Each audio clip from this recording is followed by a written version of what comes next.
Hi, welcome back to Box Delights. Welcome to our Elder Scrolls Betrayal of the Second Era demonstration. You ready for day one? Let's get going. It's a new dawn, it's a new day, it's a new adventure for me. And it's day one. Remember, if the day dial goes beyond day 12, then we immediately fail the quest. So every day begins this way. We just tick over to a new day. Then we move into the overland phase, and typically at this point we'll be moving our party. But on day one we must remain where we are, here in Necrom, and resolve a town encounter. And this is where we head off to this book. Find Necrom, colloquially known as the City of the Dead. Each page will tell you what's going on in the town, what you'll find there. So we find Fortunes found, 6 common items, 2 legendary items. So this is the name of a local shop where we can buy stuff. There's a trainer available, and there's 5 skills on offer. And every skill belongs to one of 3 constellations. This will tell you which of the 3 constellations are available. In this case, all 3. We've got the constellation of the warrior, the mage, and the thief. There's an inn, Mourner's Solace. There's a quest board, so we can go and find a quest. There's a guild kiosk, and this is where we can find a special action associated with our guild. And the Dark Brotherhood says, Mark of the Black Hand. For our guild kiosk town action, placed a fear status die into a ready slot as an item. There's a status effect reference down here at the bottom of the reference sheet, and it shows us that the fear die has this kind of skull icon on it. So I can see one right here. So this is a status die.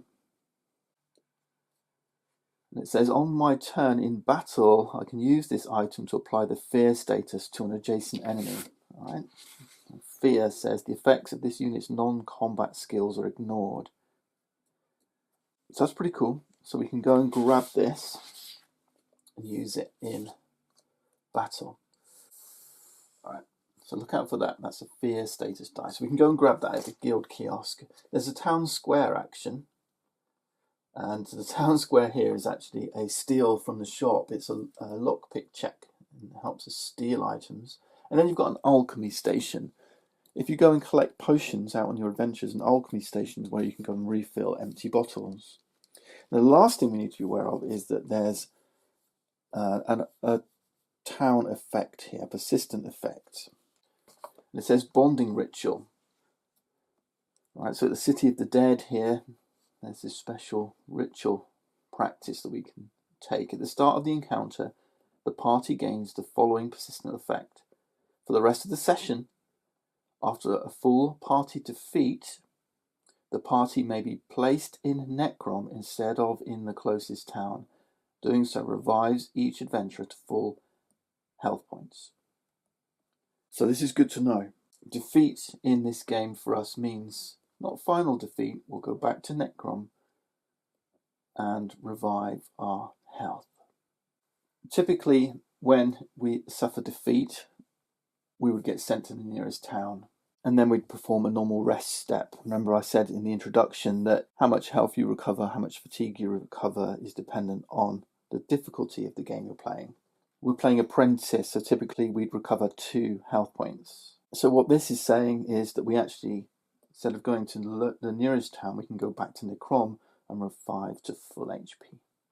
Right? Pretty cool. Right, now let's see what else is here. So this is a bonding ritual, by the way. This is effective forever, right? It's for the whole of this session. So we've got 6 common items and 2 legendary items. So let's see what's available in our shop. 1, 2, 3, 4, 5, 6. 2 legendary items. I'm just going to put these here for now. Trainers available, 5. And here we would draw 5 skill tokens from this bag to see what skills are being trained. And if it would be for an unavailable constellation, we just chuck it back in there. Right, so let's draw 5 from here. start of the game, you can see we've already got a chance to go and do some stuff, buy some stuff, take some actions before we set out on our quest. All right, so there's a good mix of skills here available for us. And each adventurer can take 2 actions here. So I've told you about the guild kiosk, alchemy station. At the inn, one of your 2 actions, you can actually heal up to full HP. Right, so you can do that anyway at a town, just rest up basically. At quest board, we can draw side quests and choose whether to accept one. Town square, so make a lockpick check, it says. If successful, draw 1 item or gain any 1 item from the shop and gain an additional town action. So as one of our 2 actions, we could go off to Fortune's Fount here, the local shop, and buy one of these items. We're going to check and see what they are. At the town square, you can try and get that for free. So you can go to this town square, use it as an action. If you're successful, it says you don't use up one of your actions. Because in this game there's no money, all right? You don't have any coins to spend. None of these has a price, so it's assumed that whatever items are in this shop, you can afford them, and it's just taking up one of your actions, one of your 2 actions to go and buy the item that's on offer. Perhaps you're spending your action earning some money. You could look at it that way if you wanted. Enough to buy 1 item. It doesn't matter whether they are regular or legendary, they cost the same. Or we can go and train up some new skills. Right, let's have a look at some of these items. Is there anything here we're interested in? Well, my warden's actually interested in this cuirass here. Drain 1 available combat skill die, or gain an over fatigue to prevent 2 damage. I like the idea of preventing damage here. That one's quite nice. We've got a couple of potions. We've got an infusion of stamina. Move any number of over fatigues from your cooldown track to your active slots, which might actually work nicely with the cuirass here. I think the warden is going to go and buy these 2 things. So that's 2 town actions. 1 action, 2 action. Each adventurer can carry up to 8 items in their inventory. Of those 8 items, we can make 4 ready. You have to imagine 4 ready slots. These are things that are ready to use and could be used inside or outside of battle. So we'll imagine these are here, right, inside our inventory. The other 4 items of our inventory are kind of in our backpack, so we'll place them over to the right here. Items in our pack can't be used during battle. Outside of battle, we can switch items in and out of our pack into our ready slots, our 4 ready slots. Outside of battle, you can freely move things in and out your inventory. Make sense? In your backpack. All right, so we'll make those 2 ready. Now remember, there's an ongoing effect. At end of each town encounter, for each adventurer that took 2 or more town actions, add 1 common item to the Peaceful Overland deck. We just took 2 town actions, right? 1, 2 visits to the shop. So we're going to have to add 1 common item into the Peaceful Overland deck. So we've got to remember to shuffle that in. Okay, what about our archer, our Khajiit archer? Do they want any of these items? I'm not sure. Maybe I'll go to the trainer instead and train one of these skills. I kind of like the idea of training in something like acrobatics or shadow, maybe. Shadow would be quite nice. How about shadow? A shadow cloak or refreshing shadows. Yeah, these are quite nice. When you train in a skill, you take the token from the trainer, but you don't actually get a die yet. You have to use XP to get dice. And in this case, there's actually 2 dice to choose from, Shadow Cloak or Refreshing Shadows. This is Refreshing Shadows. These little dots here tell me 3 sides have got this icon, 3 sides have this icon. But I think it's Shadow Cloak that I'm really interested in. It's this die here. And it shows you on here that this has 2 misses and 4 hits, if you like, on the die. Okay, this is the level 1 die. Now these misses, if you're familiar with Too Many Bones, they don't do nothing. They give you what's called tenacity. We'll learn about tenacity in a bit, but tenacity is kind of compensation for missing, if you like. But then we've got a couple of sides that look like this. We've got one side that has so it's got a 1 in the bottom right. We've got one side that has a number 2 here, and then we've got one side that looks like this. There we go.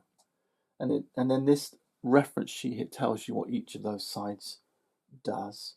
So this one says gain a light fatigue and then a stealth status die. I showed you the status die when we looked at fear, but that's the stealth side. And what does stealth do? Here's the reference sheet. This unit can only be targeted by opposing units that were adjacent to it at the start of the current turn. So it helps you evade your enemies, which I really like. Okay, and remember I'm an archer as well, so I'm hopefully at a distance. So I like the idea of gaining this skill line, but all I do is gain the token. I don't gain the die. All right, so let's gain that skill line. Choose where we're going to place it. I might put it up at the top right here, I think. Yeah, let's put it up here. But don't worry, I'm going to gain experience points as the game goes on. And this little tracker here is experience points that we've saved from day to day. At the end of each day, you'll have an opportunity to spend any experience points you've gained through encounters. Right, next question is, do I want to take another item? I mean, the glyph of foulness is quite good, I suppose. Maybe I'll take that glyph. I don't think I want the sword. Why don't we take this glyph? I mean, the other thing I was tempted to do was possibly to go off and get a side quest. I'm going to show you what side quests look like as it goes, because why not? So if I went to get a side quest, I'm not going to, I'm actually going to take the glyph. That's my second action. So we need another come-on item going in there. And this shadow skill line on my Khajiits. This is what a quest looks like. So this one's called the Prodigal Bandit. We've got a little bit of flavor text. It gives us an objective, a little side quest. So this one says, the next time a bandit or marauder is deployed during battle, we can try and recruit that enemy as a companion. Interesting. Return it to a town. We gain a collective 2 XP. There we go. All right, so we could kind of try and recruit a missing sibling, it says, as a companion and gain some experience point. So that's really nice. That's the type of thing that a quest will do. I'm actually going to shuffle that back in. So that's the type of thing that quests. So quests are really great, and they're a great way to gaining little boons, extra experience points, that kind of stuff. So tempting, and it's nice obviously to pull those early because you've got more time to try and resolve them. But I'm going to take this glyph, I think. Let's just stay focused on our main line for the moment. All right, that's the end of our town encounter. We've both taken 2 actions. So these things get shuffled in. They're just a way of clocking up. Is it more like Tong? This end of the level boss that we're looking for. All right. Okay, so that's our town encounter. Now, if we took other types of encounters, so places up here, there's peaceful, there's conflicts, there's unstables, there's a dig sites here in Morrowind. If we'd taken these other types of encounters, there'd be a reward step now. That's when we'd get our XP that we could then spend. Items we didn't buy, they're discarded. Skills we didn't train, they go back in the bag. And now we move to the end of day phase. First we draw a Peaceful Overland encounter card. Okay. We're not looking at the text on this. If we'd gone to a Peaceful location like here and had a peaceful encounter, we'd be resolving the text. What we're doing is flipping it over and only looking at the icon on the bottom here. Okay. Now what we do with it comes down to the gazetteer, and we're in Morrowind, so we look at the front of the gazetteer, and there's an overland mechanics section here, and we're looking at this key, and it says right here, depending on this icon, and it's this one, increase the dig track by 2. Okay. Other icons increase it by 1, others by 4. And what happens then is if that dig track, which is here, so I'm increasing it by 2, goes beyond 3, we reset it to 0 and excavation goes up. Okay. So that means that the wood elf Deslandra and her forces have found another item. Now we can disrupt this dig by going to these dig sites, and if we have a successful encounter there, this track gets set back to 0. So we're effectively disrupting the dig, stopping them getting more artifacts. And we don't really know at this stage what the artifacts are going to do, but we know the more she finds, the more powerful her forces become. Right, so that's the end of day phase. We were just doing this part here. Let's just get cycled to the bottom of the deck. I can see there's an item coming next, which is also going to power up more Tong, which is the end of this scenario. I think we've got to face them. Now adventurers can rest. Alright, so we've resolved our province effect. We can rest, so heal up our HP. We can actually swap items between each other if we wish, but we don't wish. And instead, we're going to begin a new day. So we're going to day 2.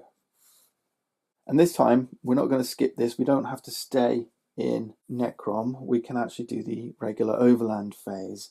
And this is where we get to move our party on the map. Normally, our party can move up to 3 spaces. There are different in-game effects that might change that. But we're thinking about where we're heading. We're heading over here, right? We're heading to Salan Mora. And the question is, what do we want to do on the way? We can't get there in one hit. 1, 2, 3. That's not going to get us there. There is an optional rule to take some fatigue. These black cubes or grey cubes. If we wanted to move an extra space, but we don't do that. We don't want to end on one of these empty spaces because we don't have an opportunity to do an encounter, and we do want to do an encounter. Right, and there's a key up here, a map key, that tells us what each of these different types of places is. So town we've seen, that's where we are. There's a peaceful encounter here. There's a conflict here, and then there's an unstable here. At an unstable, that's where something random is going to happen, and we use this die to determine what type of encounter we want to have, but I don't think we want to leave it to the die. Right, so we'll put the unstable die aside. We don't want to go here. We can either have a peaceful encounter here or a conflict encounter here.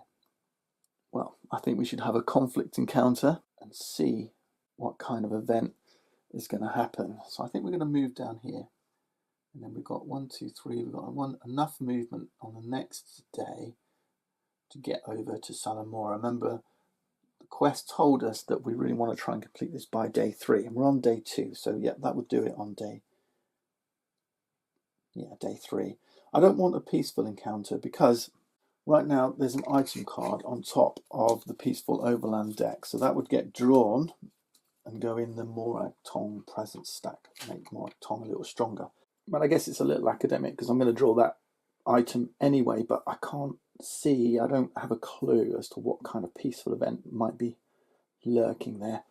Let's go and do it. Let's go and do a conflict, and we'll see what this is all about. So we're in the Anchor Egg Mine. We're going to head off there